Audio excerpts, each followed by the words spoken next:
মুহূর্তে মেডিকেলের জন্য নিয়ে আসা হয়েছে।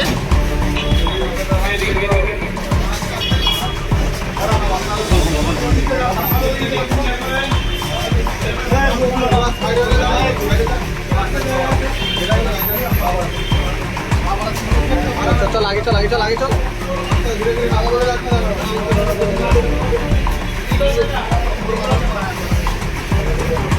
ধর্ষণ কে করেছে? কে কে ছিল? আর দুজন কে কে ছিল? আর দুজন কে কে ছিল? কে কে ধর্ষণ করেছে? কে কে ধর্ষণ করেছে? আর কে কে ছিল? কে কে ছিল? আর কে কে ছিল? তোমাদের সাথে আর কে কে ছিল? ধর্ষণ কে কে করেছে?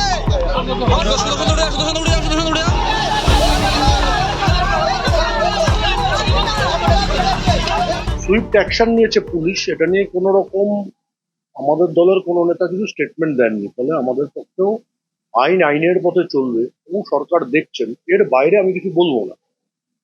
দুষ্কৃতী যারাই হন, তারা যে মতেই বিশ্বাস করুন, একটা অসহনীয় ঘটনা ঘটেছে, কঠোরতম ব্যবস্থা সরকার নিশ্চয়ই নেবেন। একটা দুটো দিন দেখুন কি ব্যবস্থা সরকার নেবেন।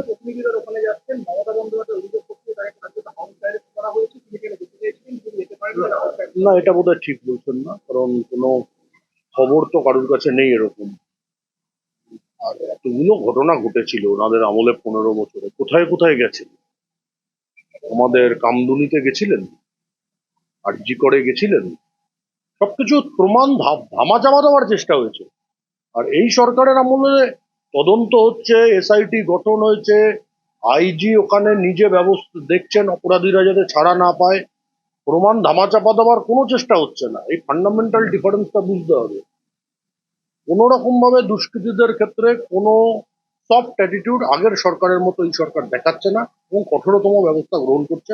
এটা তো আমরা আপনারাও বুঝছেন। কারণ যে সমাজ তৈরি করে দিয়ে গেছে বিগত সরকার, যে অসুখ তৈরি করেছে সমাজে, সেই অসুখটা এত তাড়াতাড়ি সারবে না। সেটা সমাজে বিদ্যমান আছে।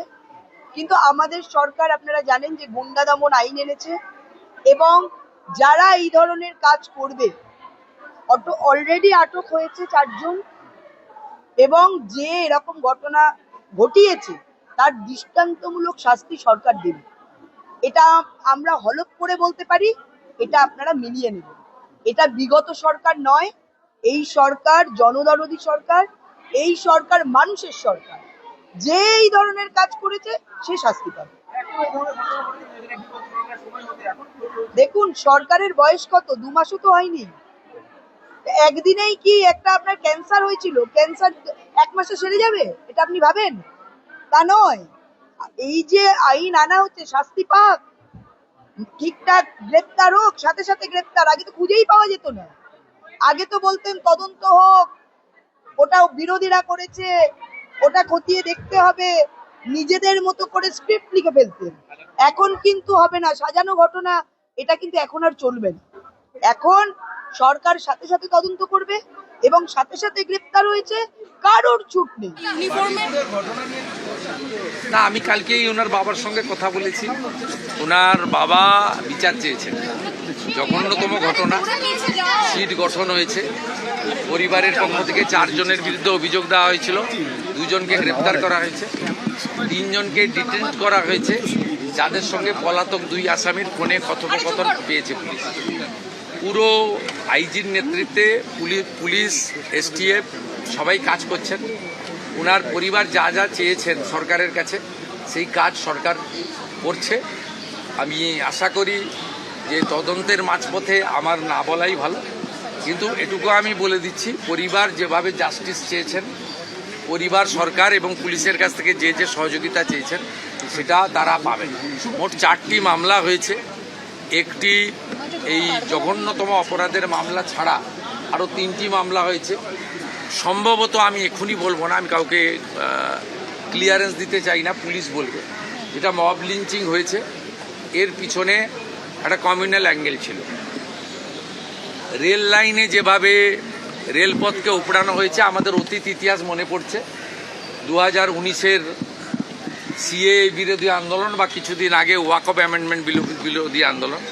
তৃতীয় হচ্ছে সিআরপিএফের 2 জন জওয়ান আহত হয়েছেন, একটা পুলিশের গাড়িকে জ্বালানো হয়েছে।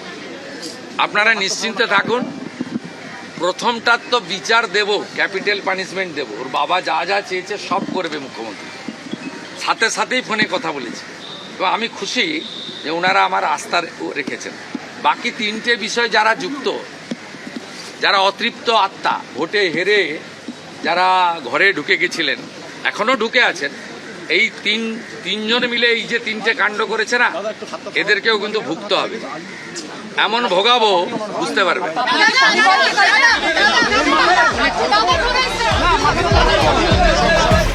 একেবারে এই মুহূর্তে মেডিকেলের জন্য নিয়ে আসা হয়েছে।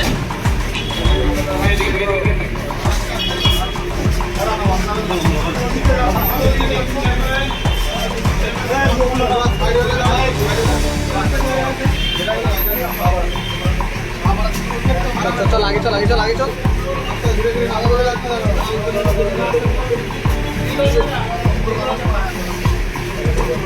এই ধর্ষণ কে করেছে, কে কে ছিল, আর 2 জন কে কে ছিল, আর 2 জন কে কে ছিল, কে কে ধর্ষণ করেছে, কে কে ধর্ষণ করেছে, আর কে কে ছিল, কে কে ছিল, আর কে কে ছিল, তোমাদের সাথে আর কে কে ছিল, ধর্ষণ কে কে করেছে,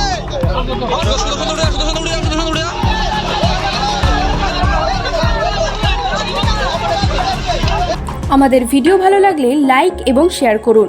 কমেন্ট সেকশনে গিয়ে জানান আপনাদের মতামত। আরও ভিডিও পেতে আমাদের চ্যানেল সাবস্ক্রাইব করুন এবং প্রতি মুহূর্তে খবরের আপডেট পেতে প্রেস করুন বেল আইকন।